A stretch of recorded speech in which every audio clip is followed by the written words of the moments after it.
Project pricing is a key component to all projects. Let's take a look at how we define project cost prices and sales prices. All right, one other feature that I wanted to cover around sales prices are the sales price models. I've had a lot of questions on this topic over the years. So there are 4 different sales price models that you can define, and behind each one I'm showing the calculation. So quantity, that's the one that we've already looked at. Quantity is whatever rate you put in there. That is just on a per unit basis. So you put a 300 and you try and post hours for that rate, it's going to be $300 per hour. Contribution ratio takes into account the cost price and the contribution ratio percentage that you define. So we'll take a look at that. Charges percentage, this is where I get a majority of the questions, and the question generically is, does AX have cost price pricing? And the answer is yes. You can use this charges percentage to do that, which is basically you define a percentage and then it marks the sales price up based on the cost price.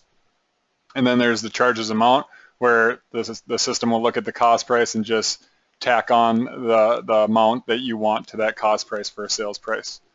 So let's jump into AX and take a look. So I'm gonna back up a step here. So I'm in a project 92 called City Manufacturing, and I defined some cost prices that are project specific. So they're all towards this Project 92, as you can see over here, because it shows Project 92 in the project ID field, and they all have a $100 cost price for administration, consulting, design, and ERP development. So if I back up again and go look at the sales prices under hours, you can see that I defined sales prices for each one of those specific categories. So, and these just demonstrate the 4 different sales price models. So administration is of quantity type, and it's $200 per unit. The consulting category uses the contribution ratio of 20%. Design uses the sales price model of charges percentage or cost plus of 30%. And then the ERP dev tacks $50 onto the cost price. So if we look at this right now, a 20% contribution margin, that would be $125. A markup of 30% would be $130, and then a charges amount would be $150. So we'll go take a look at creating a journal here. So I'm just going to jump into an hours journal.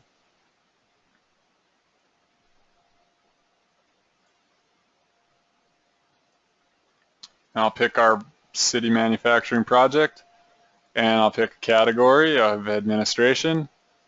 And we'll just say 10 hours or whatever, it doesn't matter. But if we go look at the general tab, this is where we expect to see our pricing of 200. And I'm going to open up another instance here so you can review this with me. Project, and we'll go hours. So that just dropped to the background. Okay. So we can see that, yep, it was $200 an hour for the administrative category, and we can see administration here, and we can see $200 there. That's great.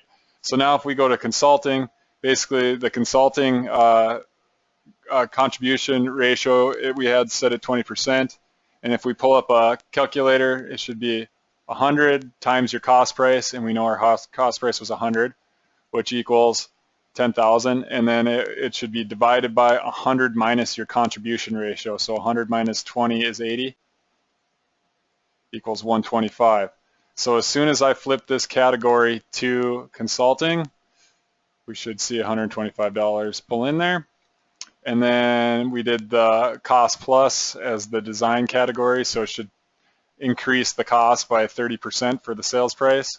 So there's our $100 cost price, 30% of that is $30, so it adds that onto the 100, there's 130. And then we have the charges, which is the ERP dev category, and we just add $50 onto the cost price. So those are just the 4 sales price models, just wanted to show you how they work together. So I hope that helps.